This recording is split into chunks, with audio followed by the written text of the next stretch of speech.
안녕하세요. 저는 30대 후반의 공무원직으로 열심히 나라를 위해 일하고 있는 여자입니다. 제가 이곳에 사연을 올리게 된 계기는 몇 년 전에 저에게 일어난 아주 어이가 없고 소름 끼치는 일이 발생했기 때문입니다. 정말 제 상상 밖의 일이 일어났던 터라 당시에는 이게 꿈인지 생시인지 구별이 가지 않을 정도였어요. 믿었던 사람에게 그렇게 큰 배신을 당할 줄은 정말 이래서 한 치 앞도 모르는 인생이라는 말이 있나 봅니다. 지금은 물론 남편이랑 아이랑 행복하게 오순도순 살고 있긴 하지만 아직도 몇 년 전 그 일을 생각만 하면 배가 다 당겨오는 듯한 경련이 일어난답니다. 어떤 일인지 궁금하시죠? 지금부터 제가 제 얼굴에 침 뱉기일지 모를 그 이야기를 시작해 보도록 하겠습니다. 시간을 거슬러 올라가 남편과 처음 만났던 그 시절부터 이야기를 해볼까 합니다. 저는 남편을 처음 만날 당시 공무원이 되기 위해 시험을 준비하고 있었던 수험생이었습니다. 독서실은 너무 답답해서 저와 잘 맞지 않았고 도서관 열람실을 매일같이 문 열 때 들어가서 문 닫을 때 나오곤 했습니다. 열람실 자리 싸움이 은근히 치열하거든요. 그래서 매일 아침 7시에 가서 자리를 맡아서 공부를 하고 있었죠. 제 자리가 볕이 은근히 비치는 자리라서 등도 따숩고 밝아서 그 주변이 인기가 많았어요. 남편은 제 옆옆 자리에 앉아서 항상 공부를 하고 있었습니다. 원래 공부하는 애들의 규칙 같은 게 있거든요. 자기가 앉던 자리에 앉아서 공부를 해야지만 집중도 잘 되고 문제도 술술 잘 풀리는 그런 하찮은 징크스요. 그날 원하는 자리에 앉지 못하면 은근히 공부가 안 되고 신경 쓰이고 해서 하루를 망치곤 하거든요. 매일 아침 7시에 가서 문 열자마자 그 자리를 차지하고 공부를 하는 자리에 집착적인 사람은 물론 저와 남편밖에 없긴 했습니다. 그러다 보니까 서로에게 조금 안면이 있고 눈길이 가게 되었달까요? 관심이 생겼다는 건 아니고 그런 거 있잖아요. 자연스럽게 오늘도 왔네, 내일도 오려나 하는 그런 정도요. 그때는 둘 다 미친 듯이 공부를 할 때라 서로에게 말을 걸거나 궁금할 것도 없긴 했어요. 당장의 합격이 가장 중요한 일이었으니까요. 가끔 화장실에 갈 때나 음료를 뽑아 먹으러 움직일 때마다 남편의 자리를 힐끗 보면 공부 중인 책들이 질비해 있었는데요. 자연스럽게 남편이 변리사 시험을 준비하고 있다는 사실을 알게 되었어요. 변리사 시험은 웬만한 머리로 합격하기 힘들다는 이야기를 익히 들어 알고 있었기에 참 똑똑한 사람인가 보다 하고 말았죠. 제 시험이 코앞에 있는데 제가 남의 인생에 궁금해할 시간이 있었을까요? 아무튼 소위 말하는 코피 쏟을 정도로 빡세게 열심히 공부를 하고 있었던 어느 날 정말로 제가 코피를 쏟고 말았습니다. 제가 놀래서 정숙해야 하는 도서관에서 하고 소리를 내고 말았던 거죠. 제 소리에 놀란 남편이 저를 쓱 봤는데 제가 진짜 책에 뚝뚝 떨어질 정도로 코피를 흘리고 있으니까 자기도 깜짝 놀란 거예요. 자기도 모르게 헐 이러는 바람에 다른 자리에 앉아있던 사람들까지 인상 쓰면서 저희 다 쳐다보고 놀래서 저도 죄송하다고 사과드리고 그러고 나서 열람실 밖으로 뛰어나왔죠. 코피가 멈추질 않아서 막 휴지 뭉텅이로 틀어막고는 하늘을 보고 병원을 찾아가야 하나 하고 있었습니다. 그런데 뒤에서 누가 고개 젖히지 말고 숙이세요 하더라고요. 보니까 남편이 쫓아 나왔더라고요. 코피로 흠뻑 젖은 제 휴지를 가져가더니 새로운 휴지 뭉텅이를 주면서 코를 꽉 누르더라고요. 순간 아파서 인상을 쓰긴 했지만 그러고 조금 뒤에 코피가 멎어서 와 대박이다 하고 있었습니다. 뜻밖의 친절함을 만나서 가슴이 조금 두근거리기도 했던 것 같아요. 저한테 공부를 열심히 하시더니 코피까지 쏟는다면서 자기는 아무리 노력해도 코피는 안 나더라고 막 너털웃음을 짓더라고요. 순간 주변 공기까지 얼어붙는 듯한 어색함이 흘렀지만 제 코피를 닦아준 게 너무 고마워서 감사합니다 하고 인사를 했죠. 근데 제 코피를 닦다가 묻은 건지 뭔지 옷소매에 코피가 묻었더라고요. 피라서 잘 지워지지도 않을 텐데 너무 미안했죠. 제가 되게 조심스럽게 소매에 제 코피가 묻은 것 같다고 이야기를 하니까 아, 이거 아끼는 옷인데 하면서 옷을 살펴보더라고요. 아끼는 옷 같아 보이긴 했어요. 어쩐지 매일같이 그 옷만 입고 오더라니까요. 제가 멀뚱히 있을 수는 없어서 세탁비를 드리겠다고 말을 걸었더니 곰곰이 생각을 해보더니 그러지 말고 밥이나 한 끼 사달라고 하더라고요. 가난한 변리사 수험생이라면서 저한테 공무원 시험 준비하시나 봐요? 얼마 안 남았죠? 하면서 넉살 좋게 굴었어요. 저는 속으로 솔직히 세탁비 얼마나 한다고 밥을 사라는 건지 좀 구시렁거리고 있었거든요. 그래도 저한테 고마운 사람이니까 한 끼 사겠다고 했더니 예상 밖으로 도서관에 있는 매점에 가서 우동을 시키더라고요. 여기 우동 국물이 진짜 끝내준다고 아무래도 대기업 우동 국물 받아다 쓰는 것 같다고 하더라고요.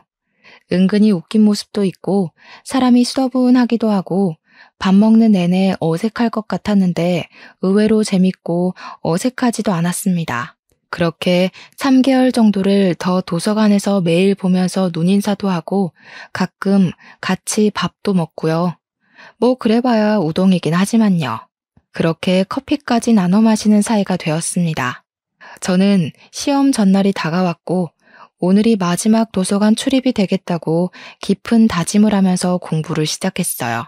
그런데 옆자리에서 계속 저를 힐끔힐끔 보던 남편이 저한테 쪽지를 하나 건네주더라고요. 내일 시험이죠? 이렇게 쓰여있는 쪽지를요.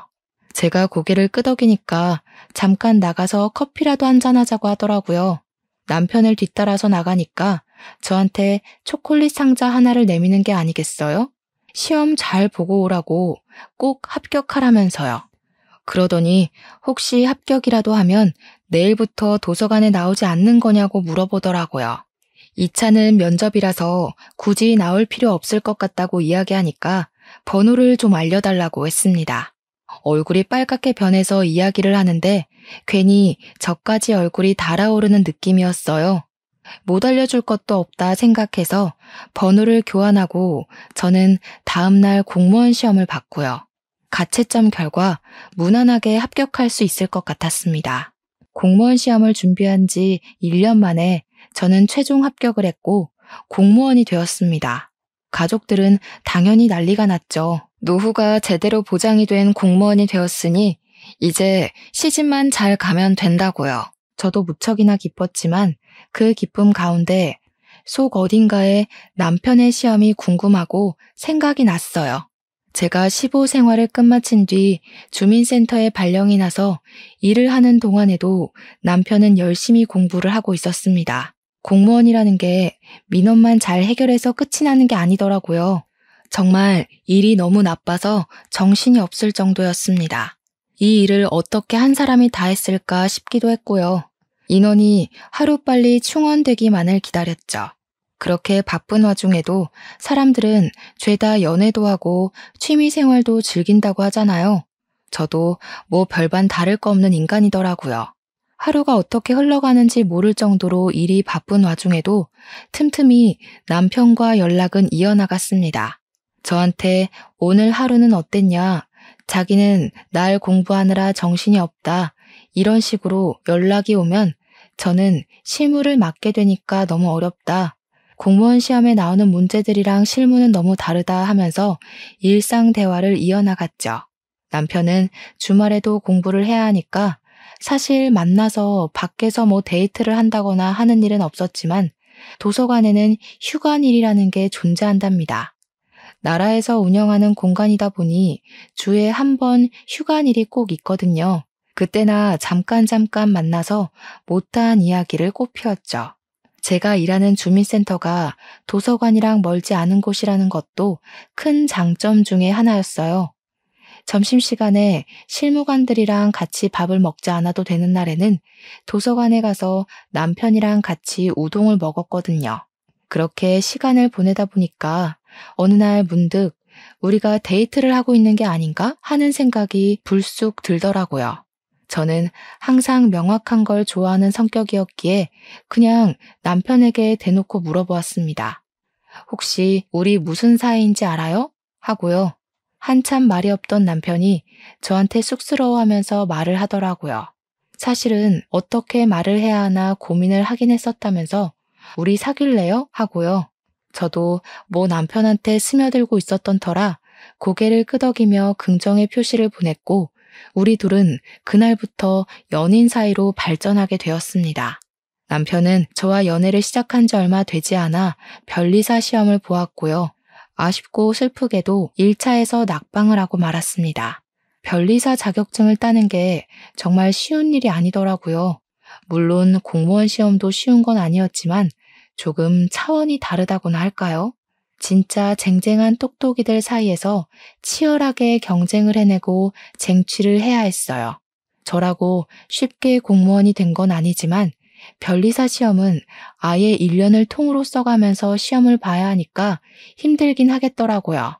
남편은 다음 시험을 준비하기 위해 공부에 다시 돌입을 하게 됐고요. 저는 제 월급을 털어가면서 남편의 뒷바라지를 시작했습니다. 도시락을 싸들고 찾아가서 배를 채워주기도 했고 쉬는 날 남편이 도서관에서 공부를 하니까 저는 그 옆에 앉아서 책을 보기도 했고요.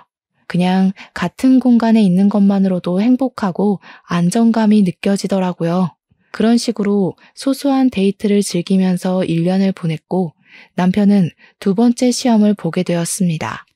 이번에는 1차를 합격했기 때문에 더 집중해서 2차 시험을 준비하고 있었어요. 4개월이라는 시험 준비 기간이 존재했기에 남편은 정말 마지막이라고 생각하고 준비를 할 거라고 다짐을 했죠. 4개월은 정말 꼬박 공부에만 매달렸음에도 남편은 2차 시험 결과를 낙방으로 맞이해야 했습니다. 그렇게 연말은 찾아왔고 남편과 저는 우중충한 분위기로 새해를 맞이할 준비를 시작했어요. 그렇게 2년 가까이 만나오면서 나이가 어느 정도 홍기에 가까워져 오게 되었습니다. 물론 남편과 알게 된 시간은 좀 더 길었지만 연인이 된 시점으로 봤을 때는 2년이었죠. 제 나이가 벌써 35살에 접어들었고 집에서는 공무원 딸내미 언제 시집가나 목 빠지게 기다리고 계셨어요. 솔직히 공무원이 월급은 좀 작을지 몰라도 연금 생각하면서 버티는 거 아니겠습니까? 정년도 길고 노후 보장은 정말 확실한 직업이니까요. 게다가 나라의 녹봉을 먹는 직업이니 국가에서 지원이 나오는 것도 꽤 괜찮은 게 많았거든요. 자연스럽게 선자리가 줄줄 이어지곤 했습니다. 그때마다 저는 당연하게도 만나는 사람이 있다고 거절을 하긴 했었는데 저희 집에서는 무척이나 탐탁지 않아 했습니다. 변리사 시험을 준비 중인 남편은 기약 없이 공부를 해야 하는 입장이었으니까요. 공부만 죽으라고 하는 사람이 돈이 있겠습니까? 당연히 돈도 없고 돈을 벌지도 못하는 입장이었으니까 우리 딸이 뭐가 모자라서 저런 남자를 만나냐고 했어요. 같은 공무원이나 아니면 교사 같은 사람이라도 만나면 정년까지 얼마나 안정적이겠냐고 저를 설득하셨죠.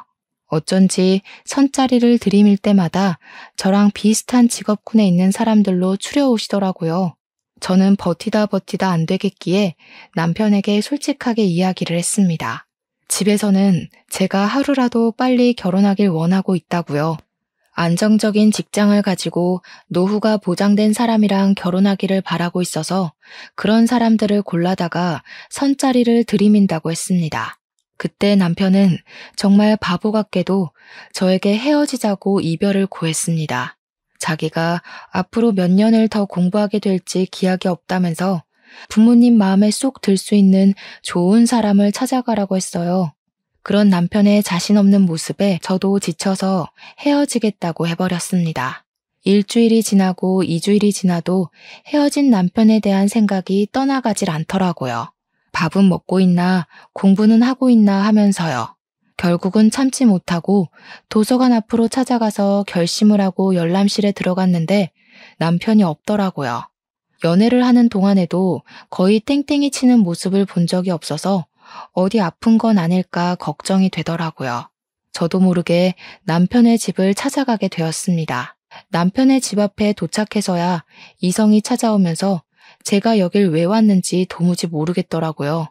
문 앞에서 발만 동동 구르면서 어쩌지 어쩌지 하고 있는데 뒤에서 누가 저한테 저기요 하고 말을 거는 거예요.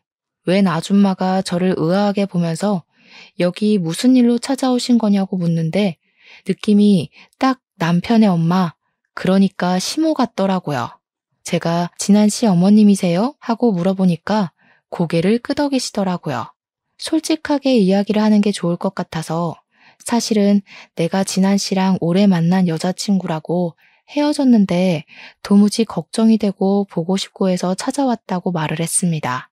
그러니까 어머님께서 어머 하시더니 안 그래도 진한이가 요즘 도서관도 안 가고 정신 나간 사람처럼 굴고 있어서 걱정이었다고 하셨어요. 일단 집으로 들어오라는 말에 염치불구하고 집에 들어가니까 술 먹고 자고 있을 거라며 방을 알려주시더라고요. 연애하는 와중에도 남편이 술을 마시는 걸 단 한 번도 본 적이 없었는데 술을 먹고 뻗었다고 하니까 걱정이 되면서도 한편으로는 열이 받더라고요. 저는 전전긍긍 지 생각만 하느라고 일도 실수하고 멍 때리고 그랬는데 속 편하게 술 처먹고 자고 있다고 하니까 화가 안 나겠어요? 방에서 자고 있을 거라고 하셨으니까 방문을 벌컥 열었는데 술 냄새가 진짜 온통 진동을 하는 겁니다. 순간 공부를 하고 있어도 모자랄 시간에 이게 뭘 하고 있는 건가 싶어서 남편의 등짝을 짝소리 나게 때렸어요. 아팠는지 비몽사몽한 목소리로 엄마 왜 때려 하는데 어이가 없어서 내가 네 엄마로 보이니? 한마디 해줬어요. 그러니까 제 목소리에 놀라서 눈을 번쩍 뜨더라고요. 떨리는 목소리로 눈을 비비면서 여긴 어떻게 왔어? 하고 물어보는데 저도 울컥했어요. 네가 걱정돼서 왔다고 도서관에 얼굴 보러 갔더니 없더라고. 근데 술을 처먹고 자고 있냐고 한 소리 했죠. 갑자기 제 손을 덥석 잡으면서 미안하다고 자기가 실수했다고 저 없이는 못 살 것 같다고 하면서 엉엉 울더라고요. 뒤에서 조용히 지켜보시던 어머님께서 쟤는 왜 저래 하는 눈빛으로 남편을 바라보고 계셨습니다. 남편은 아랑곳하지 않고 너랑 헤어지고 공부도 안 돼서 내내 술만 먹었다고 자기 버리지 말라고 애원을 했어요. 저한테 어떻게든 자기가 변리사가 되어서 호강시켜 줄 테니까 제발 선보지 말라고 하더라고요. 가만히 듣고 계시던 어머님께서 저를 뚫어지게 쳐다보시면서 아가씨, 선 봐요? 하시더라고요. 그래서 아니라고 제가 보겠다고 한 건 아닌데 집에서 자꾸 닥달을 하신다고 이야기를 했죠. 어머님께서 한숨을 푹 쉬시면서 자기가 다 미안하다고 하셨어요. 우리 아들이 참 똑똑했어. 공부도 엄청 잘했고 대학도 내노라 하는 유명한 학교를 나왔고 근데 대기업에 떡하니 취업해놓고 회사 생활 몇 년 하더니 도저히 안 되겠대. 직장 스트레스 견디지 못하겠다고 질질 짜더라고. 그래서 내가 지원해 줄 테니까 공부를 더 해보라고 했어요. 우리 아들이 공부 하나는 기가 막히게 잘했으니까 잘할 거라고 생각했는데 이렇게 2년이나 보낼 줄은 몰랐어. 원래 변리사 시험이 한 번에 되기 힘든 거 알고 있어요. 전 이해하고 기다릴 수 있어요. 무작정 기다리라고만 할 수도 없고. 아가씨네 집에서 물론 우리 아들이 부족해 보이겠지. 그렇겠지만 우리 아들이랑 결혼을 할 생각은 없어? 갑자기 결혼을 이야기하시는 바람에 저는 놀라서 눈을 동그랗게 떴습니다. 아주 잠시 고민을 하다가 솔직히 털어놨어요. 현실적으로 무지개 공부하는 남편을 두고 당장 제 월급만 가지고 생활하기가 쉽지 않을 거라고요.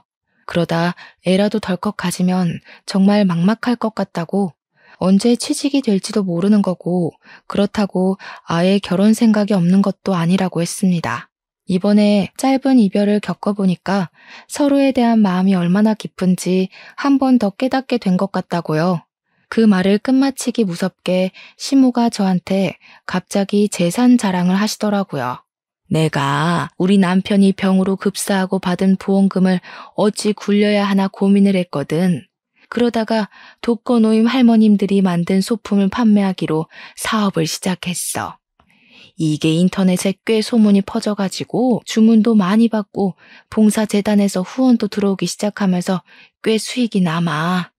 좋은 마음으로 시작해서 그런 건지 다 내 돈복으로 돌아오더라. 우리 아들이 시험에 합격할 때까지 내가 부족한 부분은 채워줄게. 그러니까 우리 아들이랑 결혼해서 살아주면 안 될까?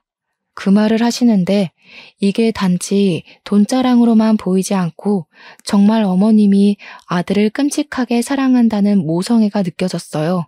제 손을 꼭 잡고 있는 남편과 저한테 아들을 잘 부탁한다고 말하는 시모 사이에서 진퇴양난이라면 그렇게 보일 수도 있겠지만 저는 좋았습니다.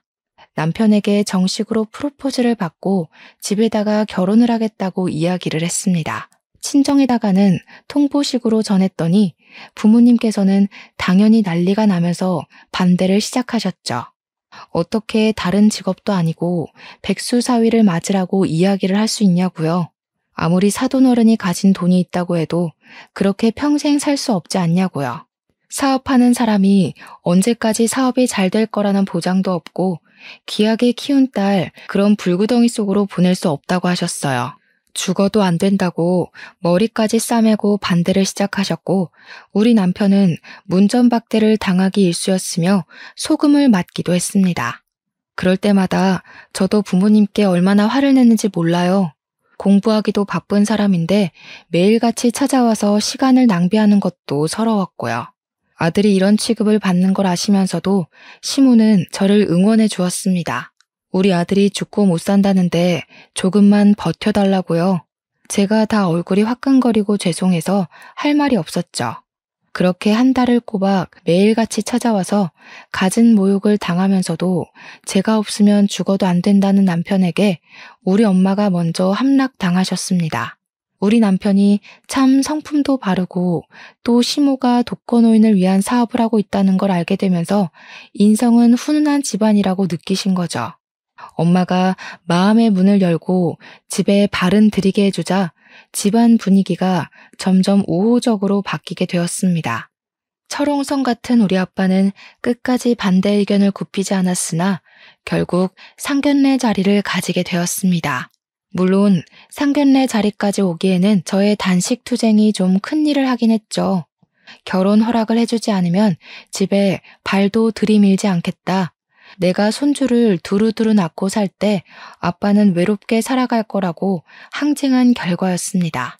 상견례 자리에서 시모는 고개를 연신 숙여가며 모자란 아들을 받아주셔서 정말 감사드린다고 인사를 하셨어요. 귀한 딸을 며느리로 맞이할 수 있게 허락을 해주셔서 감사하다고요. 시모가 저 자세로 나오면서 저를 아낌없이 사랑해주겠다고 말을 하자 우리 엄마도 몸둘 바를 몰라 하셨습니다. 아빠는 여전히 노기가 가라앉지 않아 심기 불편해 하셨지만요. 그래도 시모가 시집살이 같은 거 절대 시키지 않을 거라고 애들 살림에 관심 갖지 않을 거고 매달 일정 금액도 지원해 주겠다고 하셨어요. 집도 원한다면 본인 이름으로 대출을 받아서 해줄 거라고 하니 그제야 아빠의 화가 점점 가라앉았죠. 세상에 어느 부모가 자기 딸을 귀하게 대접해주겠다고 연신 굽신거리는데 싫은 사람이 어디 있겠습니까? 결국엔 다들 웃는 얼굴로 상견례 자리를 마치게 되었고 자연스럽게 결혼식 날을 잡게 되었습니다. 제 친구들이며 공무원 동료들은 백수랑 결혼한다는 사실에 무척이나 놀라워했습니다. 누구보다 안정적인 노후를 위해 달려온 저의 파격적인 행보에 얼마나 사랑하면 저럴 수 있을까 싶었던 거였겠죠. 사랑으로 감싸 안을 수 있다는 사실은 정말 변하지 않았습니다. 저는 남편과 결혼을 했고 신혼여행은 나중에 남편이 변리사 시험에 합격하고 나면 가자고 약속을 걸었습니다. 지금은 무엇보다 합격이 제일 중요했고 공부를 해야 할 시기였으니까요. 변리사 1차 원서 접수가 시작이 되었고 남편은 매일 밤 10시까지 도서관에서 공부를 하고 집으로 돌아와 또 공부를 했습니다. 저는 출근을 해야 했기에 패턴이 남편과 맞지 않았고 혼자 자야 하는 날이 늘어났지만 그래도 좋았습니다. 남편이랑 한 공간에 있다는 사실 자체가 안정이 되는 일이더라고요. 주말에 가끔 외출도 하고 맛있는 것도 사 먹으면서 소소한 데이트를 즐기며 살았는데 아무리 그래도 수험생이니까 매번 나가놀 수는 없지 않겠습니까? 가고 싶은 맛집이나 예쁜 카페들도 리스트만 쭉 세워놓고 남편에게 가자는 말은 못하고 고민만 하고 있었죠. 우리 부모님한테 가자고 이야기를 하면 아빠가 뻔히 그런 남편 만나니까 데이트도 못하고 고생하는 거 아냐? 라고 할 게 뻔했거든요. 어쩔 수 없이 시모한테 혹시 어머님 저랑 데이트나 한번 하실래요? 하고 연락을 드렸죠. 그랬더니 시모가 처음에는 뭘 그런 아기자기한 곳을 자기랑 가냐며 피하시다가 남편이 공부 중이기도 하고 제가 다른 남자랑 갈 수는 없잖아요 하니까 가자고 하시더라고요. 한 번, 두 번 그렇게 저랑 맛집에 줄을 서서 밥을 먹기도 하고 예쁜 카페에 가서 서로 사진도 찍고 하면서 시간을 보내니 즐거우셨나 봐요. 맨날 집에서 일만 하시다가 젊은이들 가는 공간에 같이 가서 바람 쐬고 하니까 좋으신 거죠. 어느 날부터는 먼저 연락이 와서 파주에 엄청 맛있는 유부 우동집이 있다던데 한번 가보자 하면서 저를 끌고 다니셨어요. 그래서 남편보다 시모랑 훨씬 더 즐거운 추억을 만들게 되었죠. 항상 시모는 저에게 네가 우리 집안의 복덩어리다. 내가 우리 며느리 덕에 노후가 행복하다 하시면서 저를 축혀 세워주셨습니다. 다 늙어서 이렇게 맛집이라는 곳에 가서 줄 서서 밥도 먹어보고 젊은 애들이 가는 아기자기한 카페에 와서 수다를 떨고 여유를 즐기게 될 줄 몰랐다고 하시더라고요. 어머님이 자기 젊었을 때 이런 곳이 없었던 것도 있지만 시부가 이런 데에 데리고 올 생각도 안 했다고 하셨어요. 결혼 생활 내내 집에서 살림하고 밥 차리고 한 기억밖에 없다면서 즐거운 추억이 없었다고 하시더라고요. 건설업에 종사하셨던 시부는 맨날 영업을 뛰러 다녔기에 허구한 날 술만 먹고 들어오셨대요. 술이 해독이 되기도 전에 또 마시고를 반복하다가 결국에는 간이 급격하게 나빠지면서 급사를 하게 되었다고 하더라고요. 아이를 하나 가지게 된 것도 정말 우연치 않게 생긴 거라고 하시면서 같이 잠자리를 드는 날이 거의 없었다고 하셨습니다. 그러면서 제 손을 잡고 공부하는 남편 힘들지 않냐고 잘 버텨내고 이겨내줘서 고맙다고 하시는데 눈물을 뚝뚝 흘리시더라고요. 어디서 이런 똑부러진 아이를 며느리로 맞이할 수 있겠냐면서 복덩이다 우리 복덩이 하셨습니다. 저는 어머님이 잘 봐주신 덕이라고 앞으로 효도할 수 있게 노력할 거라고 남편도 시험에 꼭 붙을 거라고 했습니다. 이번 시험에도 남편은 1차 시험에 당당하게 합격을 했고 2차 시험을 준비하느라 정신없었죠. 그러던 와중에 남편이 고시원에 들어가서 아예 먹고 자는 시간 이외에 공부에만 집중을 하고 싶다고 이야기를 했어요. 저는 남편을 믿었기에 허락을 해주었고 응원도 해주었습니다. 주민센터에 일이 익숙해진 저는 삶의 여유를 더 만끽할 수 있게 되었고요. 주말에는 시모랑 데이트를 하고 가끔은 친정에 놀러가서 즐거운 신혼생활 이야기도 털어놓고요. 남편은 고시원 생활을 하는 와중에도 틈틈이 공부 중인 사진도 찍어서 보내주기도 했고 밥 먹는 사진을 올려주기도 했습니다. 떨어져서 지내야 하니 서운한 마음도 들긴 했지만 저는 남편의 공부를 열심히 응원했습니다. 그러던 어느 날 TV 프로그램에서 어머님의 사업을 취재하러 나온 거예요. 그동안 독거노인을 위한 프로젝트를 진행하면서 소문은 꽤 있었지만 제대로 빛을 발한 순간은 없었거든요. 방송에서 정말 꼼꼼하게 취재를 했고 폭발적인 반응이 일어나게 되었습니다.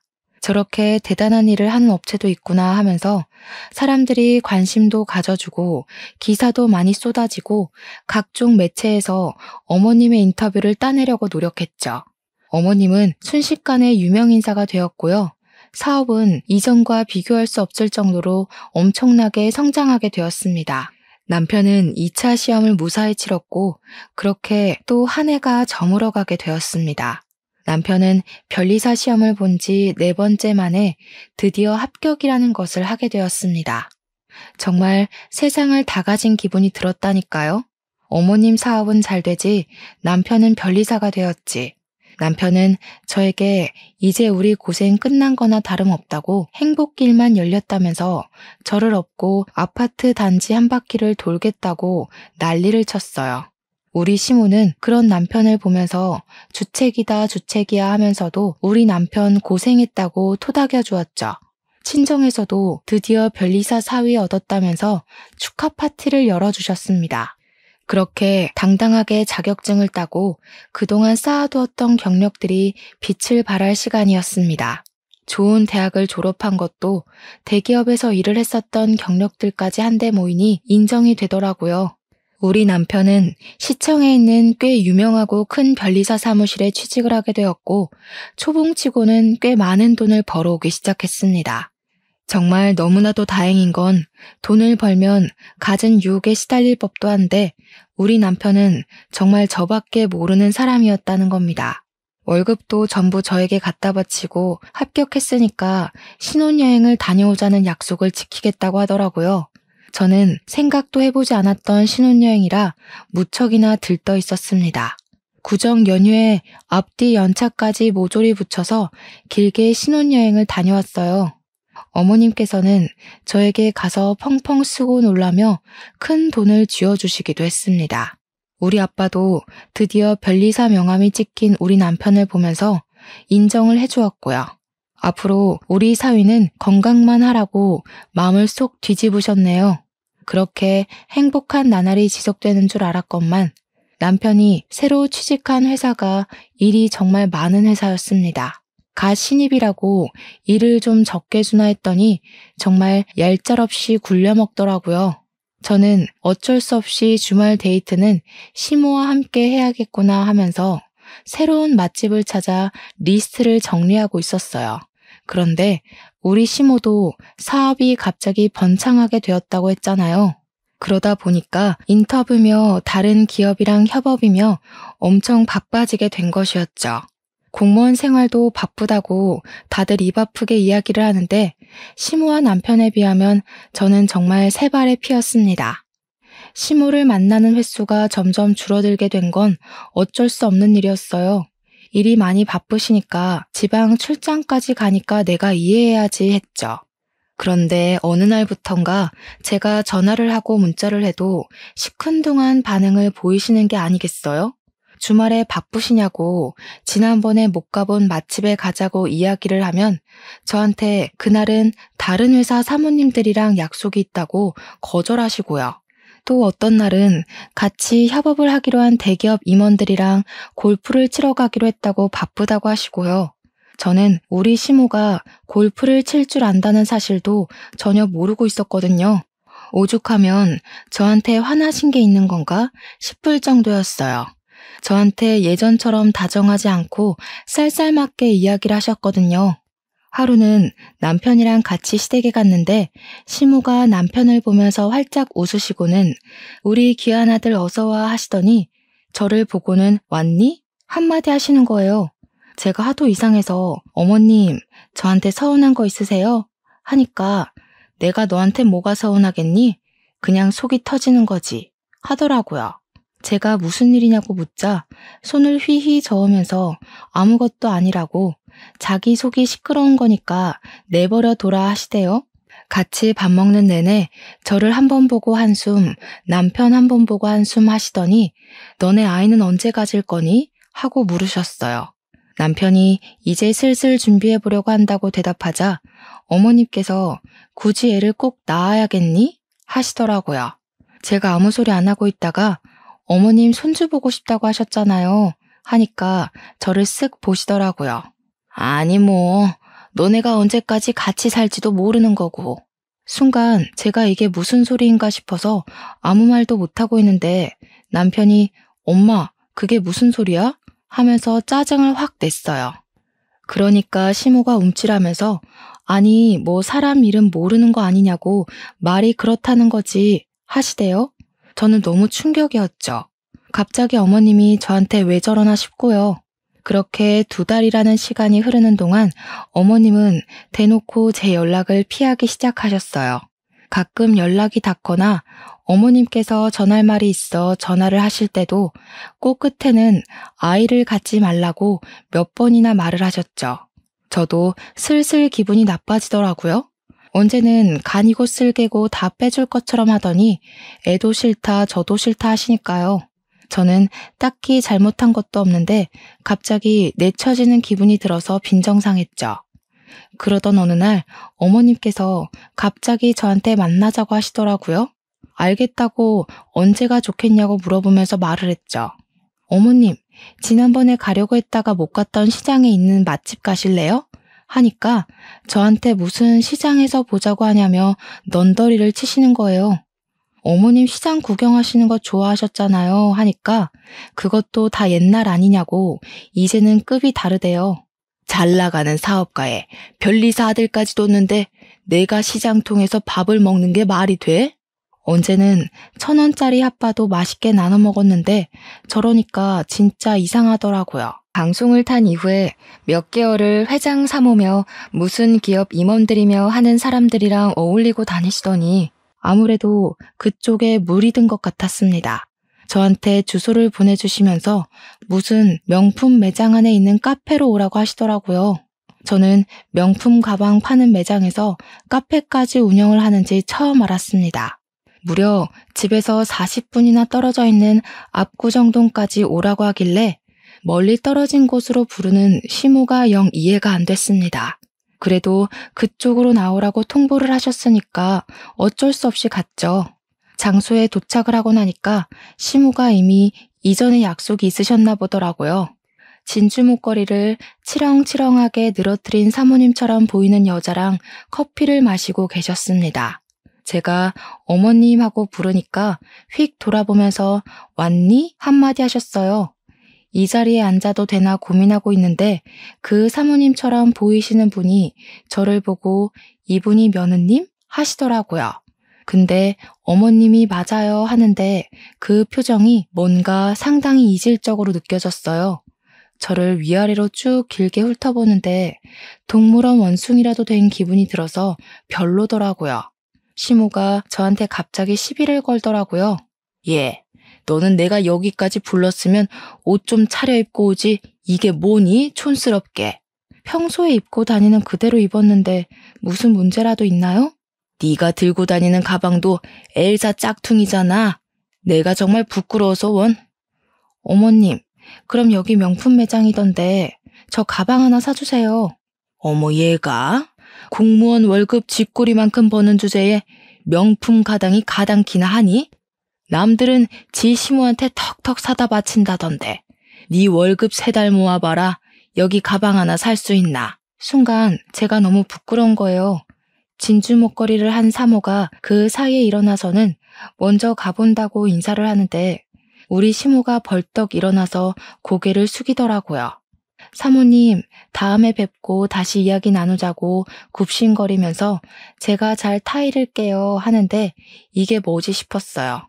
그 사모님이 가시고 나서야 여기까지 무슨 일로 부르신 거냐고 물어보니까 시모가 저를 빤히 보더니 충격적인 이야기를 하시더라고요. 예, 내가 너 미워서 하는 소리 아니다. 우리 아들이 변리사가 되고 곧 억대 연봉을 받을 예정인데 한 달에 겨우 200만 원 버는 너랑은 급이 안 맞지 않겠니? 나도 사업이 잘 풀리고 나니까 내놓으라 하는 기업들 사모님한테서 이런저런 이야기를 듣게 되더라. 방금 나가신 사모님이 A기업 사모님인데 그 딸이 이혼해서 혼자라고 하더라고. 저는 시모가 무슨 이야기를 하는지 전혀 감이 오지 않아서 그냥 듣고 있었어요. 우리 아들이 변리사라고 하니까 마음에 든다고 하시면서 결혼했냐고 묻대. 하긴 했다고. 근데 언제 헤어질지는 모른다고 했지. 어머님, 그게 지금 무슨 소리세요? 자기 딸도 돌싱이라면서 애만 없으면 이혼시키고 재혼시키는 게 어떻겠냐고 하시더라. 집안도 빵빵하고 딸이 음악을 했는데 음대에서 교수하고 있대. 너랑은 완전히 급이 다르지 않니? 그래서 지금 저보고 이혼이라도 하라는 말씀이세요? 공무원 시험 한 번에 합격했다더니 말귀를 잘 알아듣는 건 아주 좋아. 우리 아들 좀 놔주라. 우리 아들 재혼하면 더 잘 나갈 수 있는데 내가 마음이 급해서 너무 섣부르게 결혼을 시켰어. 제가 진짜 어이가 없어가지고 믿었던 시모에게 발등 제대로 찍힌 거죠. 저도 할 말은 해야겠다 싶었습니다. 제가 어머님 아들이랑 결혼해서 백수이던 시절에 돈 다 벌어와서 먹여 살린 거 아시죠? 그 뒷바라지 다 해가면서 별리사 만들어놨더니 이젠 나가 떨어지라고요? 절대 안 되죠. 제가 누구 좋으라고요? 어머님, 멀쩡한 부부 갈라놓으려고 수 쓰시는 거였어요? 어머님이 이런 사람인 거 다들 알고 있고요? 내가 뭐 빈손으로 나가라고 하겠니? 위자료 돈독하게 챙겨줄게. 네가 그 돈을 어디서 만져보겠어? 그깟 위자료 얼마나 주실 건데요? 우리 남편 연봉 1억이라 치고 앞으로 저랑 50년은 같이 살겠죠. 그러면 넉넉하게 위자료 50억 정도 주시면 생각해 볼게요. 얘가 정신 나간 거야? 50억이 네 집 개 이름이니? 어머님이 지금 저한테 하시는 말이 개소리인 건 알겠네요. 그리고 벌떡 일어났습니다. 저한테 뭐라고? 하면서 소리를 질렀지만 저는 가방 들고 그 매장을 나와버렸어요. 나와서 서러운 마음에 남편에게 전화를 걸었더니 오늘 일찍 퇴근하겠다고 하더라고요. 남편이 집에 오자마자 붙잡고 어머님이 당신이랑 이혼하라고 했다고 어느 기업 사모님이 당신이 마음에 든대 하면서 하나하나 고자질을 했죠. 그 집에 이혼한 딸이 있으니까 나랑 헤어지고 제가 하면 된다는데 어떻게 생각해? 그 말이 끝나기 무섭게 남편 얼굴이 창백해지더라고요. 그게 다 무슨 소리냐고 진짜 우리 엄마가 그랬다고 하면서 믿지 못하길래 죄다 사실이라고 했어요.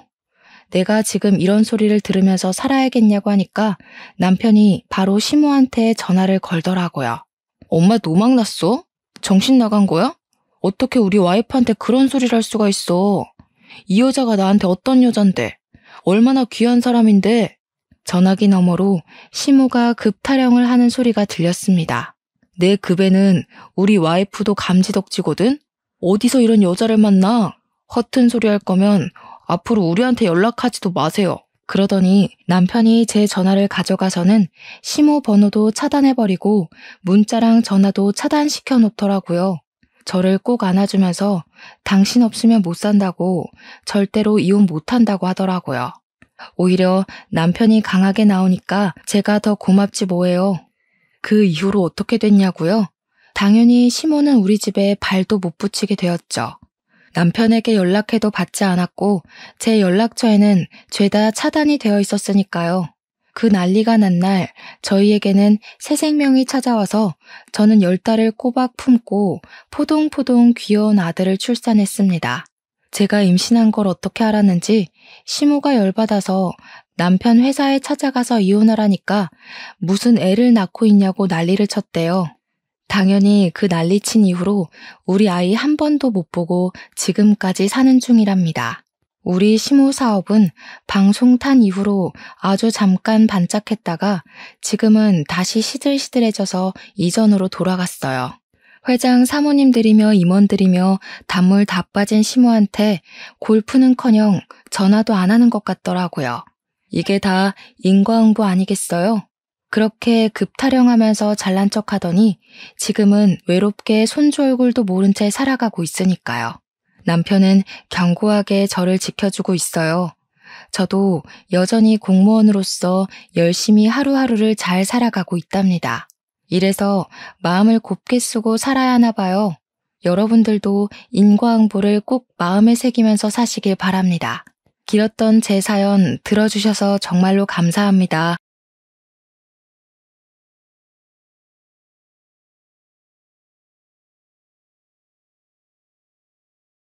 안녕하세요. 저는 신혼 6개월 차에 이혼녀로 돌아온 싱글입니다. 저는 싱글의 삶이 이렇게 반갑고 소중한 순간인 줄 몰랐습니다. 결혼을 하는 게 인생의 매듭을 잘 묶는 일이라고 생각했거든요. 결혼을 안 하면 사회적으로 도태가 된다는 선입견이 있었고 남녀가 유별난 세상인데 결혼 못하고 어떻게 사나 그렇게 생각했던 사람입니다. 역시 사람은 누구나 불완전한 존재이기 때문에 뭐든 확신해선 안 되는 거였는데 제가 참 많이 자만을 했었다고 이번 기회를 통해 깨닫게 되었어요. 결혼, 그거 꼭 필요한 거 아니더라고요.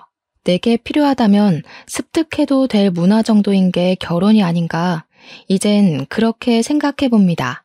저는 일단 결혼을 통해서 대인 사람입니다. 그래서 결혼이 인생에서 필요 없다는 결론을 내렸고, 제 이름 석자를 더 뜻깊게 남기고 100세 인생 마무리하는 것이 행복한 일이라고 마음을 바꿨어요. 인생이 얼마나 긴데 한 가지만 바라보고 가겠습니까? 이렇게 변심하기도 하는 거죠. 그래서 저는 저를 위해서 남편을 과감하게 버렸습니다. 그런 나쁜 놈은 함부로 방생하면 안 되는 건데, 저 말고 다른 피해자가 나오지 않기만을 바라는 마음으로 이 사연을 쓰게 되었어요. 비록 몽타주를 설명해드리진 못하나 이런 썩을 놈도 같은 하늘 아래 존재한다는 걸 꼭 기억하셔서 몸살이시길 바랍니다. 제게는 가난하지만 성실하고 목표만 꾸준히 바라보며 달리는 남편이 있었습니다. 남편은 가난하다는 말 그대로 태초부터 형편이 좋지 못했던 사람이었어요. 일단 남편은 고아입니다. 어릴 적 일찍 부모님을 잃고 혼자가 되었다고 했어요. 남들은 캠퍼스 생활 누리려고 설레하며 성인이 되길 기다릴 때 남편은 조금 다른 의미로 성인이 되기만을 기다렸습니다. 부모님 없이 홀로 서기를 빨리 시작했던 남편은 일단 돈이 필요했다고 했어요. 그래서 20살이 되자마자 눈칫밥 먹으며 지냈던 친척 집을 나와 독립을 했고 바로 아르바이트를 시작했다고 했습니다. 남편이 가난한 형편이었다고 해서 돈 하나만 보고 달렸던 건 또 아니었어요.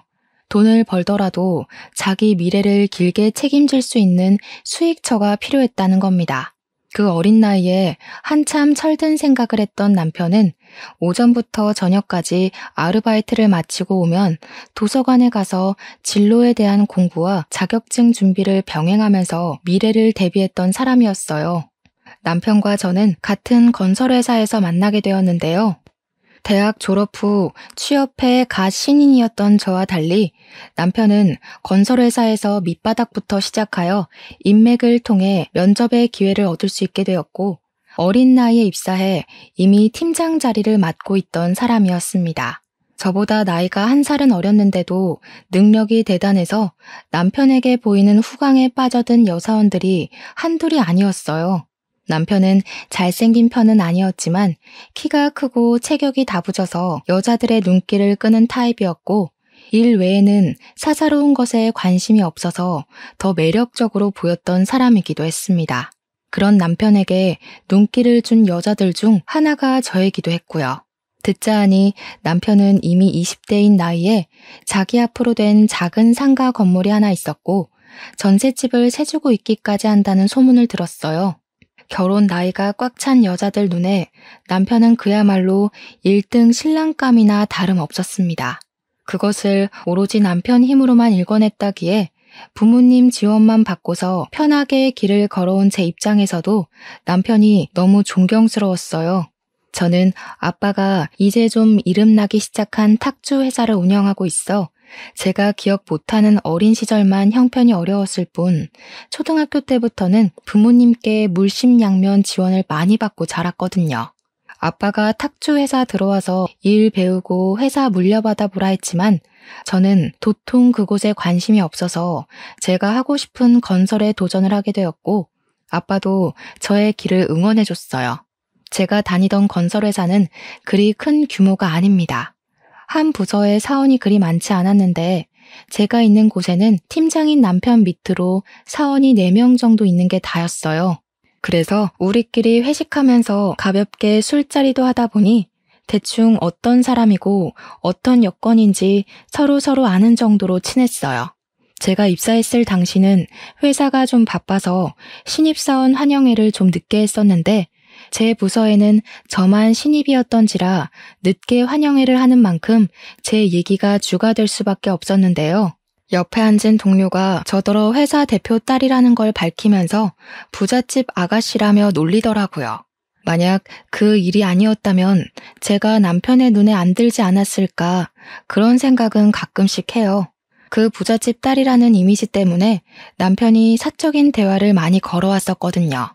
다들 대놓고 저희 집안 사정을 궁금해하고 꼬치꼬치 캐물으니까 결국 얘기할 수밖에 없었어요. 환영의 분위기를 망치고 싶지 않던 신입사원의 노력이었던 거죠. 어쨌든 제 집안의 배경을 그렇게 자연스럽게 밝혔는데요. 그날 이후부터 원래 사원들은 사적으로 각별히 챙기는 편은 아니었던 남편이 어느 순간부터 사원들 챙기기 시작했어요. 당연히 저한테도 커피며 간식이며 사주면서 어떤 날은 심심한데 저녁 먹고 가지 않겠냐고 물어보시고 되려 궁금한 게 있으면 물어보라고 하던지 저에게 친절과 관심을 줬습니다. 저보다 1살 어렸음에도 저는 남편을 저보다 연상처럼 느꼈고 그의 듬직하고 너른 배려에 홀딱 넘어가고 말았어요. 처음에는 남편이 주는 호의를 저 혼자 착각하는 감정이라 생각했지만 한 1년이 지나니까 남편이 제게 고백을 해줬고 저희는 그때부터 결혼을 전제로 만났습니다. 제가 만나면서 느낀 건데 남편은 참 돈을 잘 안 쓰는 사람이었어요. 연애 초반에만 바깥을 나돌았지 남편이랑 거의 집 데이트를 많이 했었습니다. 남편이 바쁘고 피곤하니까 그건 제가 배려할 수 있었던 일이라 무난히 넘어가긴 했어요. 다 큰 성인인데 바깥놀이 안 간다고 칭얼거리고 싶진 않았거든요. 그런데 결혼 준비할 때는 그런 팍팍한 경제관념이 좀 서운하더라고요. 미래를 생각해서 결혼식은 소박하게 하자는 남편의 제안에 들떠있던 제 기분이 찬물을 뒤집어 쓴 것과 같았습니다.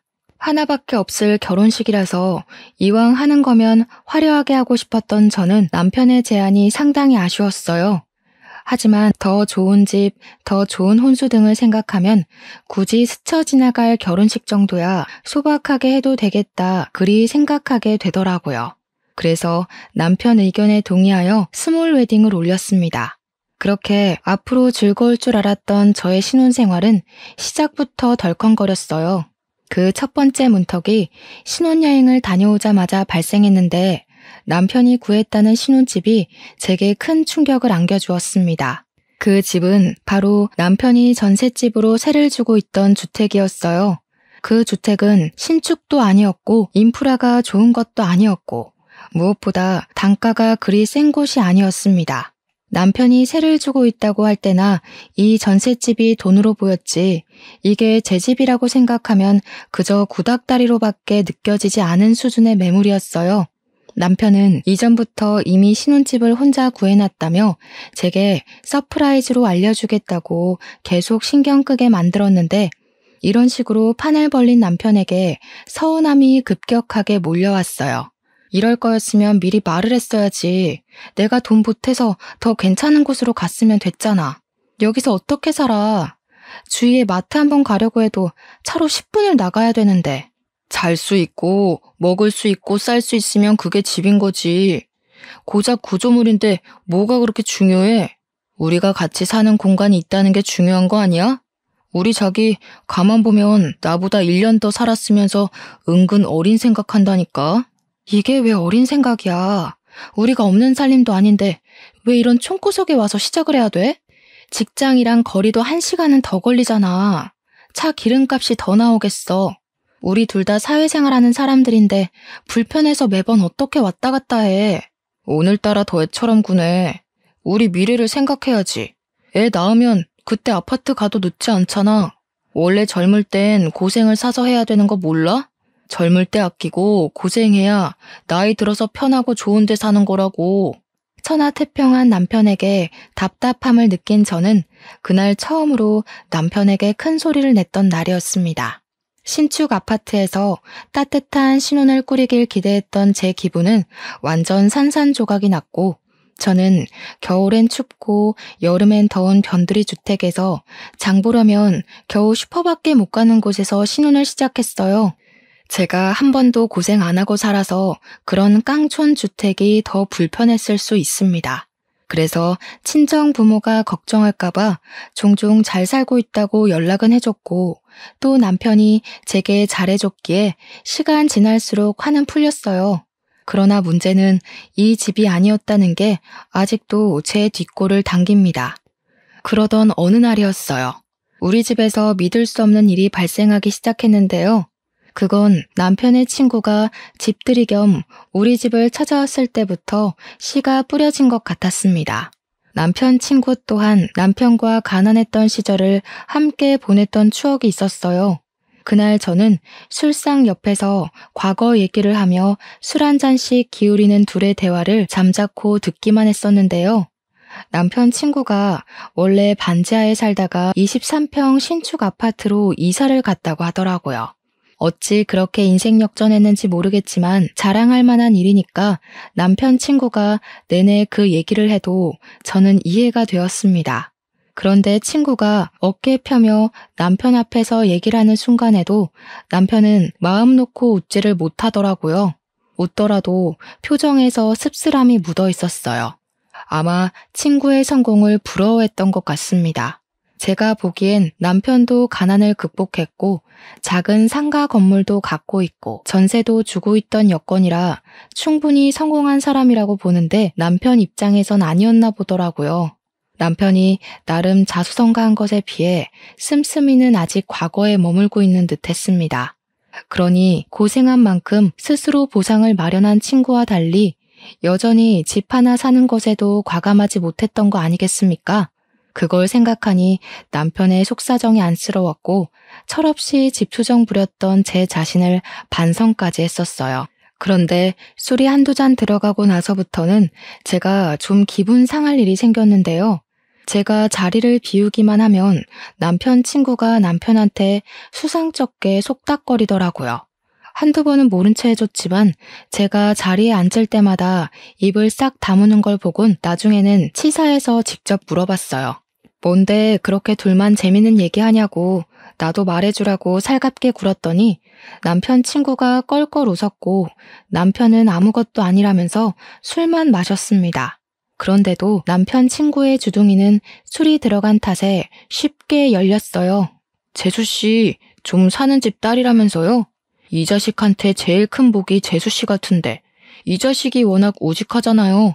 돈 많은 와이프 덕을 못 누리는 것 같아서 불쌍해가지고 마누라 덕 좀 보라고 꼬시는 중이었어요.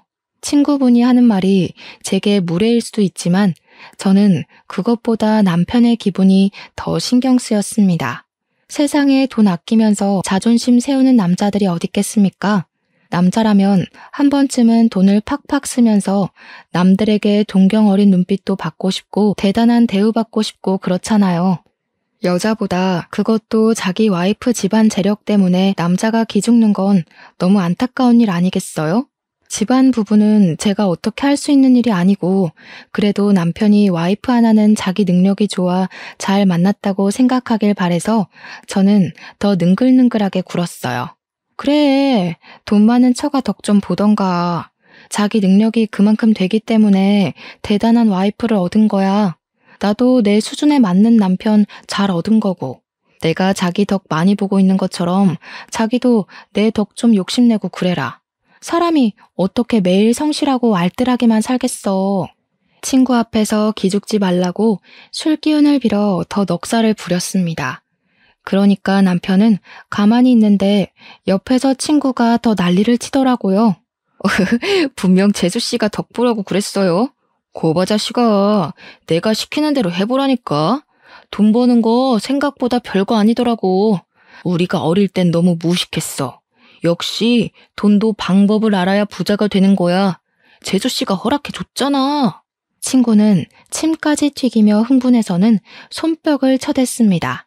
대체 남편한테 뭘 시켰길래 저렇게 좋아서 날뛰는지 모르겠는데 친구는 마치 제게 허락받았다는 걸 단단히 확인하길 몇 번이나 반복했어요. 그리고 며칠 뒤 제게 이상한 일들이 일어나기 시작했는데요. 여보, 혹시 내 가방 봤어? 얼마 맨 적도 없는데 오늘 들고 가려니까 없네? 분명 드레스룸에 둔 것 같은데 가방에 발이 달렸나? 귀신이 곡할 사건들이 계속 생기는 게 이상했단 말이죠. 브랜드 가방 하나가 없어지는 걸 시작으로 며칠 간격으로 띄어서 립스틱이며 액세서리며 옷이며 자꾸 제가 잘 안 쓰던 물건들이 없어지는 것 같았습니다. 없어졌다고 확신할 수도 없었어요. 당시 제가 신혼집 정리를 덜한 상태라 정신이 없기도 했거든요. 그러다 제가 이 일이 좀 더 심각한 것 같다고 생각했던 계기가 있었는데요. 우리에게 중요한 예물 반지까지 온데간데 없는 거 아니겠습니까? 남편한테 물어봤더니 남편도 예물 반지가 없어진 사실에 놀라서 저랑 같이 집을 뒤진 적 있었어요. 아무래도 우리 집에 도둑이 드나 봐. 보안이 허술해서 그런가? 도둑이 아니고서야 이건 설명할 길이 없어. 그냥 경찰에 신고해야겠다. 오버한다. 뭘 그렇게까지 해. 그러다 이게 우리 실수면 경찰들만 고생시키는 거잖아. 누가 들락거리는 흔적이 확실하면 그때 신고하자. 짐 정리하다 보면 나올 수도 있으니까. 확신도 없는 일로 경찰을 부르는 건 매너가 아니라는 남편 말도 일리가 있어서 일단 저는 그날 뒤로 집 보안 문제에 크게 신경을 썼습니다. 결혼 반지는 우리 관계에 의미 있는 물건인데다가 비싼 거라서 며칠이 걸리더라도 꼭 찾아야만 했어요. 반지 때문에 집 정리도 더 빨리 정돈할 수 있었어요. 구석구석 찾아야 했으니까요. 그렇게 시간만 흐르던 어느 날 기념일도 아닌데 남편이 처가 얘기를 먼저 꺼냈어요. 다짜고짜 우리 엄마 생신 아니냐면서 처가에 가자고 하더라고요. 저희 부모님을 생각하는 남편의 마음이 고맙긴 했지만 저희 엄마 생신은 아니었던지라 남편한테 친정 갈 필요 없다고 했습니다. 그런데 남편이 그래도 친정을 가자고 말하는 거 있죠? 친정 가자고 졸랐던 적은 처음이라서 저도 좀 당황스러웠어요. 누가 보면 장인 장모랑 아주 각별한 사이인 줄 알겠어? 결혼식 때도 낯가리던 사람이 갑자기 왜 이렇게 살갑게 군대? 당신 부모님이잖아. 이젠 나한테도 부모님이나 마찬가지고. 두 분 얼굴 뵙고 싶으니까 그러지. 우리 신혼 다녀온 뒤로 한 번도 안 찾아가 봤잖아. 남편은 부모님이 일찍 돌아가셔서 안 계시기 때문에 부모님 지원을 받고 자란 저를 한 번씩 부럽다고 얘기한 적은 있었습니다. 그러나 그건 그거고 그렇다고 처가에 자주 가고 싶다고 한 적은 없었어요. 어쨌든 제 부모님을 생각해주는 마음은 고마운 거잖아요. 그 순간 저는 남편에게 좀 더 마음이 커졌어요. 처가 가자는데 감히 싫다고 할 와이프가 어딨겠습니까? 되레 신이 난 저는 바로 친정에 전화해 날을 잡았습니다. 그리고 그 주 주말 친정에 가려고 며칠 전부터 들떠 있었어요. 오랜만에 가는 거라서 이래저래 복장도 신경 쓰고 싶었습니다. 그래서 저는 작년에 엄마한테 받은 신발을 신고 가려고 옷장에 넣어놓은 신발 박스를 찾았어요. 근데 그게 또 없더라고요. 한동안 잊고 있던 도둑 사건을 다시 떠오르게 만들어준 순간이었어요. 저는 등골이 싸한 기운을 느끼며 남편한테 곧장 물어봤지만 모른다는 답변이 날라올 줄 알고 있었습니다. 남편은 제 물건이 어디에 있고 뭐가 있는지 잘 모르는 사람이거든요. 여자 물건에 관심도 없고요. 아무래도 친정 다녀오고 나서 진지하게 신고를 해봐야겠다고 마음을 먹었어요. 제가 한참 도둑 고민으로 심각해 있을 때 남편은 집들이 온 친구랑 뭘 그렇게 자주 연락을 하는 건지 누가 보면 둘이 부부인 줄 알 정도로 문자를 계속 주고받고 있었습니다. 저희는 웬만하면 연락 가지고 간섭 안 하려고 서로 신경을 끄고 살았거든요. 근데 남편이 그 친구 때문에 밥 먹을 때도 수시로 폰을 보고 전화도 자주 하는 걸 보니 여간 신경 쓰이는 게 아니더라고요. 어쨌든 그날은 구두를 온종일 찾았지만 결국 당일까지 찾지 못해서 그냥 다른 구두를 신고 집을 나섰습니다. 친정에 갔더니 바쁜 우리 아빠는 집에 없고 엄마만 우리를 반겨주었는데요. 엄마는 결혼 전에도 듬직한 연하 남편을 기특하게 생각했었어요. 나이도 어린데 부모 없이 자수성가했다고 엄청 자랑스러워했습니다. 우리 집에 남동생이 하나 있으니까 마치 둘째 아들 보는 것처럼 남편을 귀하게 대우해줬죠. 평소 알뜰살뜰한 엄마는 남편만 등장하면 돈을 팍팍 질러서 비싼 음식을 많이 대접했어요. 사위가 먼저 살갑게 무꾸러도 사위를 꿀떨어지게 보는 엄마였는데 처가가 보고 싶어서 그냥 왔다는 사위의 태도는 또 얼마나 예뻐 보였겠습니까? 그래서 엄마 눈에 저는 안 보이는지 남편만 챙기며 난리가 났더라고요. 유난스럽긴 했지만 그 모습이 보기 좋아서 저도 내심 뿌듯했고 엄마한테 더 애교를 부렸어요. 한참 분위기 좋게 저녁 식사를 마친 저는 엄마랑 같이 자리를 정리하고 설거지를 하기 위해 주방에서 분주하게 있었습니다. 그때 남편이 화장실 간다고 잠깐 자리를 비웠는데요. 제가 설거지를 다 끝냈는데도 한참이나 안 오는 겁니다. 엄마도 못 봤다고 하길래 제가 나서서 남편을 찾았으나 남편이 아예 집에 없다는 걸 알았어요. 당황해서 남편한테 전화를 걸었더니 잠깐 담배 때문에 밑에 내려왔다고 하더군요. 그런가 싶어서 넘겼는데 담배를 만들어서 피는 건지 몇 분이 지나도 안 올라오는 거 아니겠어요? 엄마가 그만 시간도 늦었는데 더 늦기 전에 얼른 돌아가 보라고 하더라고요. 아무래도 남편한테 바쁜 일 생긴 것 같다면서 말이죠. 진짜 무슨 일이라도 생긴 건가 싶어서 저는 엄마한테 홀로 인사를 올리고 남편 차가 있는 곳으로 내려갔어요. 남편이 트렁크 쪽에서 뭘 하고 있는 겁니다. 뭐 하냐고 물으면서 다가가니까 남편이 깜짝 놀라며 트렁크를 쾅 닫아버리더라고요. 이미 그것만으로도 너무 수상쩍었어요. 뭔데 그렇게 놀라서 숨기냐고 물었는데 남편은 그저 아무것도 아니라고 왜 내려왔냐는 말만 했습니다. 최대한 침착하게 대응하려는 것 같은데 처음 보는 남편의 당황한 얼굴이 자꾸 제 기분을 찝찝하게 만들었습니다. 일단 모른 척하고 집에 돌아왔어요. 그리고 남편이 잘 때까지도 저는 트렁크 생각만 하며 밤잠을 설쳤습니다. 그날을 놓치면 영영 트렁크 의문을 해결 볼 수 없을 것 같던 저는 끝내 남편이 잠든 새벽에 몰래 일어나 집 밖을 나갔어요. 남편 차 트렁크를 열고 휴대폰 플래시를 비춰 안을 들여다봤습니다. 이것저것이 많았는데 주로 공구 상자나 회사에 필요한 짐들이더라고요. 진짜 별거 아니었나 싶어 뒤지는 걸 포기하려던 와중에 순간 제 눈을 사로잡은 작은 주머니가 보였어요. 다른 짐들과 어울리지 않게 고급진 것이 붉은색 벨벳 재질로 되어 있어 더 시선이 갔습니다. 그걸 집어서 열어본 순간 저는 그동안 없어졌던 제 물건의 진상을 눈치채게 되었어요. 그 주머니 안에는 황당하게도 제 친정 부모가 예물로 바쳤던 반지 한 쌍과 잃어버렸던 우리 결혼 반지까지 들어있는 겁니다. 이걸 보는 순간 이걸 급급하게 숨기던 남편 행동도 떠올랐고 당황하던 남편 얼굴도 떠올랐습니다. 그건 즉 남편이 이걸 훔쳤다는 말밖에 되지 않는 증거였어요. 도대체 이게 왜 남편 트렁크에서 나왔는지 궁금했습니다. 남편의 짓이 맞는다면 남편이 왜 이런 짓을 했는지도 궁금했어요. 그냥 넘기면 안 될 것 같다는 생각이 강하게 들어서 저는 서둘러 집에 들어가 남편을 깨웠습니다. 남편이 피로한 기색으로 일어났는데 제가 그 사람 눈앞에다가 바로 주머니를 들이밀었어요. 왜 우리 반지랑 부모님 예물 반지가 당신 차에 있냐고 따졌습니다. 그러자 남편이 화들짝 놀라면서 그 주머니를 뺐더라고요. 이걸 왜 당신이 들고 있어? 설마 내 차 뒤진 거야? 왜 남의 차를 함부로 뒤져? 진짜 소름 끼친다. 나 자는 사이에 차키 빼돌려서 차를 열어본 거냐? 당신이 도둑이야? 지금 누가 누구더러 도둑이래? 당신 입에서 그딴 소리가 나오는 게 맞다고 생각해? 우리 결혼 반지 어디 있는지 모른다면서. 그럼 이건 뭔데? 왜 거짓말해? 그동안 내 물건 안 보이는 것도 다 당신 짓이었어? 무슨? 잘 알지도 못하면서 생사람 잡지 마. 다짜고짜 새벽에 사람 깨워서 왜 이래? 앞으로 내 허락 없이 내 물건 손대지 마라. 아무리 부부라도 선은 지켜야지.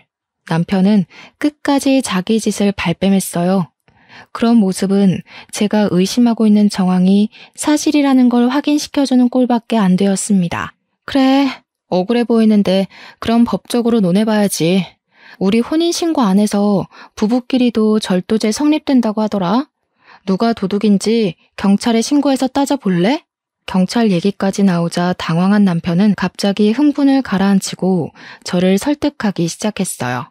결국 사실을 실토해 주었는데 알고 보니 그 집들이 왔던 친구가 문제였더라고요.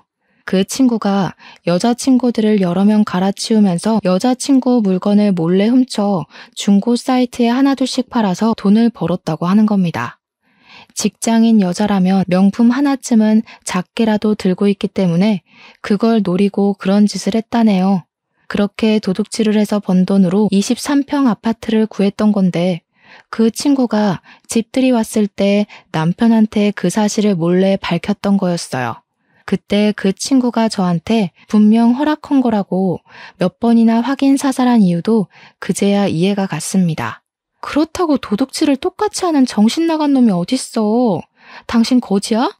남의 물건에 손대는 거 당연히 범죄라는 거 몰라? 나이도 먹을 만큼 먹은 사람이 대체 뭐가 아쉬워서 그런 짓을 해? 남이라니 우리가 왜 남이야? 그래, 네 물건 좀 손댔다. 솔직히 네가 잘 안 쓰는 걸로만 골라서 판 거야. 지금 안 쓰는 거면 나중에도 안 쓰는 거잖아.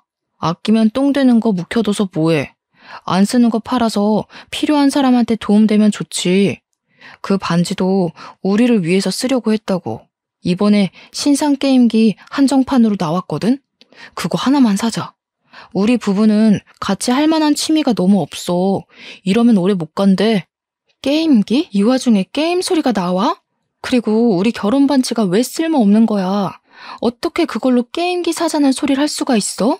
정신 나간 게 아니고서야 처가까지 가서 도둑질하는 게 말이 돼? 우리 부모님이 당신을 얼마나 아들처럼 생각했는데 우리가 목돈이 없기래 가난하기래 건물까지 가진 사람이 대체 왜 그랬냐고. 그러자 여기서 놀라운 사실을 하나 더 알았는데요. 남편이 말하길 건물은 자기 단독 명의가 아니라고 하더라고요. 7대3으로 계약이 된 건데 그 와중에 7은 남편의 또 다른 친구 몫이었고 남편은 3의 지분만 갖고 있는 상태라 했습니다. 불행 중 다행인 건 이 허름한 주택은 남편 개인의 것이 맞다고 하더군요. 어쨌든 그게 뭐가 중요한가요? 제가 알고 있던 남편의 재산과 실제 확인된 남편의 재산이 확연히 다른걸요. 기가 막혀서 왜 그런 사실을 숨겼냐고 따졌더니 그럼 제가 결혼을 안 해줄 것 같아서였다네요. 그 순간 우라통이 터져서 남편의 머리통을 한 대 쥐어박아 버렸습니다. 무슨 그런 철딱선이 없는 변명이 다 있어? 결혼 때문에 재산을 속여? 그래서 지금 내 물건까지 훔쳐서 돈을 벌어들였다는 거냐? 아, 서운하게. 결혼했는데 네 돈 내 돈이 어딨어? 서로 상부상조하는 셈인데 뭘 그렇게까지 생각해. 그리고 너 돈 많잖아. 굳이 내가 갖다 판 물건 아니더라도 먹고 사는데 지장 없으면서 나 좀 도와주면 안 되냐? 나 좋자고 그랬는 줄 알아? 다 우리 식구 잘 먹고 잘 살려고 돈 좀 불려보려던 건데 어떻게 외조를 도둑질이라고 할 수가 있어. 나야말로 서운하다. 외조? 도둑질이 상부상조라고? 내가 이 집 다 갖다 팔고 내조했다고 하면 너 같으면 이해가 되겠냐? 아무리 돈을 원해도 그렇지. 그럴 거면 차라리 나한테 빌려달라고 하던가. 어떻게 도둑질을 따라할 수가 있어. 그 친구 짓이 쓰레기인지 아닌지도 구분 못해? 똥인지 된장인지 꼭 처먹어봐야 아냐고. 남편은 자기 친구를 무시하지 말라며 제게 누나를 불아렸습니다. 그러면서 남자 자존심에 여자한테 돈 빌리는 짓은 절대 못한다며 저더러 남자 마음도 이해 못해주는 와이프 취급하길래 답답해서 정강이까지 걷어차줬어요. 도둑질하는 친구도 친구지만 그걸 기발하다고 쳤다라는 네가 더 가관이다. 이런 도둑놈 새끼를 자수성가했다고 존경한 내가 등신이지. 꼴도 보기 싫으니까 당분간 연락하지 마. 저는 남편에게 생각할 시간 좀 갖자고 하고 집을 나서려고 했어요. 그러니까 진짜 말문이 막혔던 게 남편이 저를 붙잡고 매달리면서 갈 땐 가더라도 반지는 주고 가라고 하는 거 아니겠습니까? 무슨 이런 거지 새끼가 다 있나 싶어서 발등을 콱 밟아버리고 나와버렸어요. 비명을 지르는 남편을 홀로 두고 바로 친정으로 내려와 버렸습니다. 친정 부모에게 반지를 돌려주면서 남편과 있었던 일들을 밝혔는데 친정엄마가 좀 많이 충격을 받았고 친정아빠는 자리를 들고 일어나 노발대발 화를 냈어요. 당장 사위 부르라고 전화를 하려고 하길래 제가 겨우 진정을 시켰습니다. 제가 남편 꼴을 보기 싫은 것도 있었고 돈에 눈돌아 있는 남편을 아빠가 잘못 건드렸다가 아빠 명예까지 실추되는 일이 생길까봐 걱정되어서 말려야만 했어요. 근데 남편이 먼저 찾아왔더라고요. 친정에 찾아와 용서를 막 구하는데 그때 친정 아빠의 반응이 걱정되었지만 다행히도 아빠는 사위에게 손찌검은 하지 않았습니다. 다만 남편을 문전박대하면서 아예 투명인간 취급만 하였어요.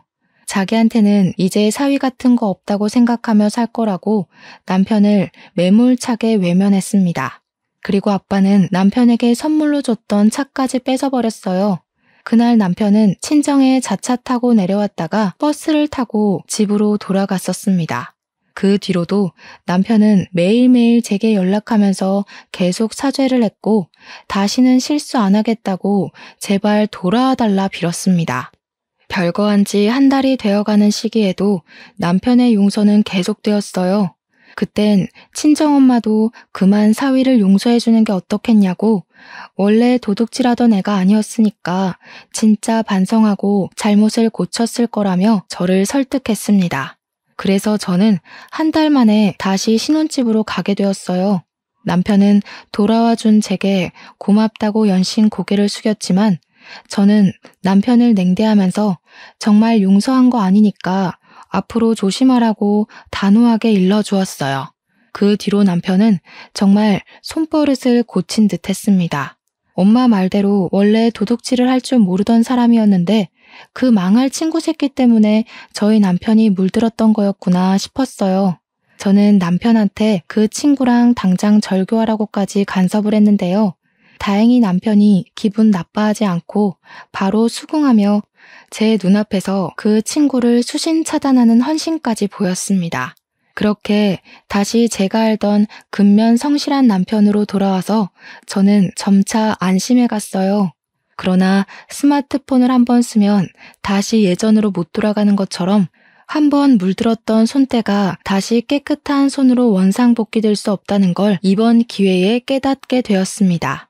남편이 원래 돈을 아끼는 사람인데 어느 순간부터 제 생일이나 결혼기념일 뿐만 아니라 평소에도 한 번씩 거액의 선물을 사주면서 돈으로 마음 표시를 많이 하더라고요. 돈이 어디서 나서 계속 선물을 사주는 거냐고 남편에게 물었는데요. 에이, 우리가 없어서 돈을 못 썼나? 있는데 아끼느라 못 썼던 거지. 나 앞으로 당신한테는 돈 안 아끼려고. 마누라도 옆에 있을 때 잘해야 된다는 거 제대로 혼나서 정말 깨달았잖아. 당시엔 남편이 정말로 저랑 이혼할까봐 겁이 나서 제게 더 잘해주려는 거라고 생각을 했습니다. 그러나 그게 곧 그 뜻이 아니라는 건 같은 지붕 아래 사는 이상 들통날 수밖에 없었어요. 남편의 성의 표시에 고마워서 저도 남편 생일이 다가오는 시점에 고가의 시계를 선물해 주려고 구매했는데 남편이 씻는 동안 서프라이즈 해주려고 했거든요. 그때 가까이 있던 남편의 휴대폰이 윙윙 울리더라고요. 남편 베개 밑에 시계 상자를 숨기려다가 은연중에 남편에게 온 문자를 봤는데요. 무슨 애누리랑 배송 관련된 메신저 몇 개가 나열되어 있었고 또 그 위로는 의문의 여자들 문자까지 화면을 꽉 채우고 있었습니다. 남편 휴대폰 비밀번호를 몰라 자세히 확인해보진 못했지만 미리 보기로 떠있는 문구들만 자세히 봐도 이게 무엇을 뜻하는지 눈치챌 수 있었어요. 이 정신나간 놈이 바람을 피우는 것 같더라고요. 연락하는 여자가 미리 보기에만 4명이 있었고 중고 제품 산다고 연락 온 사람들은 무려 10대명은 되어 보였습니다. 불륜 사실 때문에 머릿속이 새하얘져서 다른 건 신경 못 쓰고 있었는데 그 순간 설마 싶은 생각이 뇌리를 스치는 겁니다.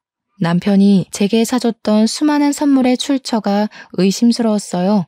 설마 내 물건을 훔쳐서 팔았던 것처럼 이 여자들 물건을 도둑질해서 번 돈으로 사온 선물이었나 싶더라고요. 저는 남편이 나오기 전 남편 휴대폰에 유심을 뺀 뒤 폰을 숨겼고 급하게 휴대폰을 찾는 남편을 모른 척한 뒤 남편 폰에 있는 연락처와 문자만 제가 갖고 있던 공기계로 옮겼습니다.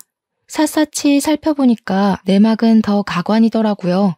제가 미리 보기로만 봤던 여자들은 일부에 불과했고 동창부터 직장 후배에 신입사원에 소개받은 여자들까지 전부 남편이랑 사귀는 건 아닌데 썸 비슷한 관계를 유지하고 있는 듯 했어요.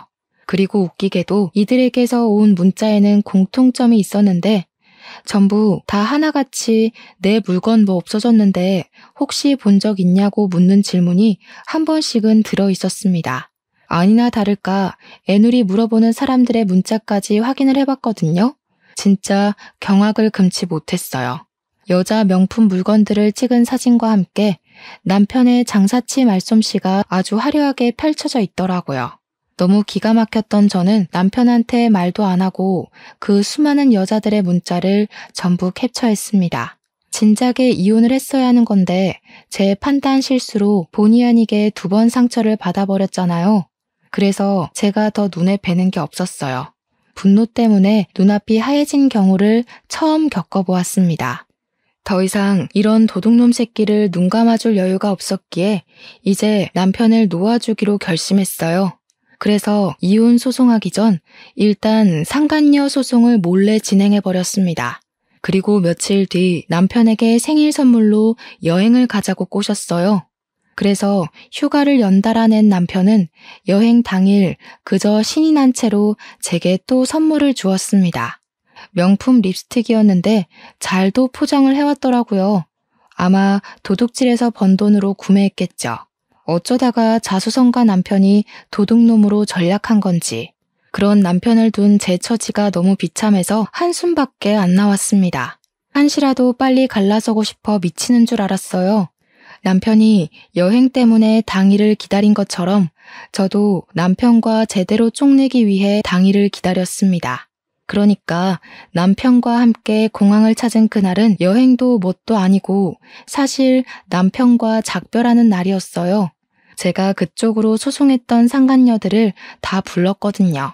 저는 사람들이 가장 많이 오가는 곳에 남편을 세워둔 뒤 남편한테 잠깐 화장실 한번 다녀오겠다고 하고 홀로 공항을 빠져나왔습니다.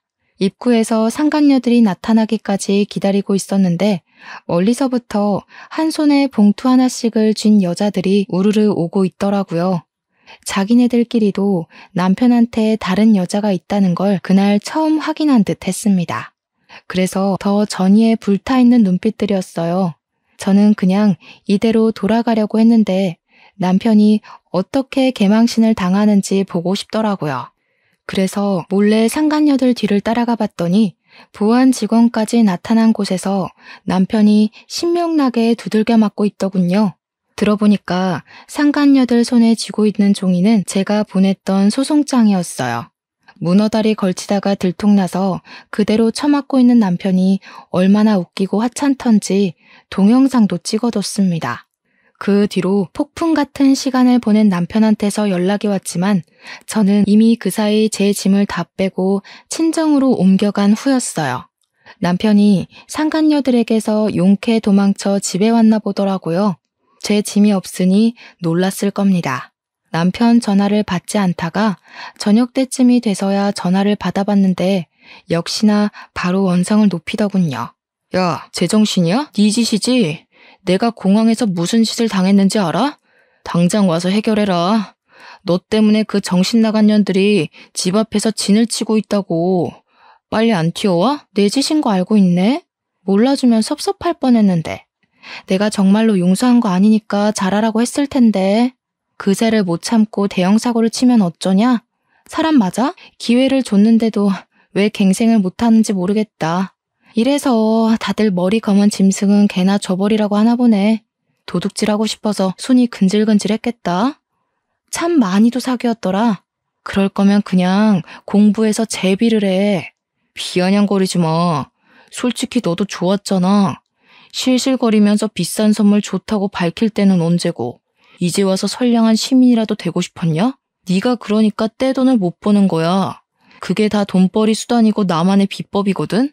진짜 무식하다 무식해. 비즈니스를 불륜으로 보고. 참 그릇이 작은 사람이네 내 마누라. 언제 이렇게 머리에 똥만 차버렸대? 원래 이렇게 멍청한 놈이었던 거니? 아니면 멍청한 친구 때문에 같이 멍청해진 거니? 너무 당당한 것 같으니까 변호사 선임해서 스토리 한번 잘 짜보지 그래. 내 눈엔 네가 그냥 도둑질하고 바람 피우는 찌질이로밖에 안 보이거든. 네가 승소하면 내가 머리 숙이고 사과해줄게. 그래, 말 잘했다. 누가 지질지질 짜면서 머리 숙이게 될지 한번 해보자. 회수하면 우물한 개구리처럼 살지 말고 반성 좀 해. 넌 생각이 짧아도 너무 짧아. 같이 사는 내내 수준 떨어져서 나까지 개구리 되는 줄 알았잖아. 남편이야말로 비아냥대면서 저를 속 좁은 사람으로 몰아갔는데 진짜 소송에서 이길 수 있다고 생각을 했던 건지 뻔뻔하게 변호사를 선임하긴 했더라고요. 제가 남편을 절도죄로 신고하고 이혼 소송까지 했거든요. 그런데 솔직히 도둑놈 심보가 정의일 리 없지 않습니까? 당연히 법정은 제 손을 들어줬어요.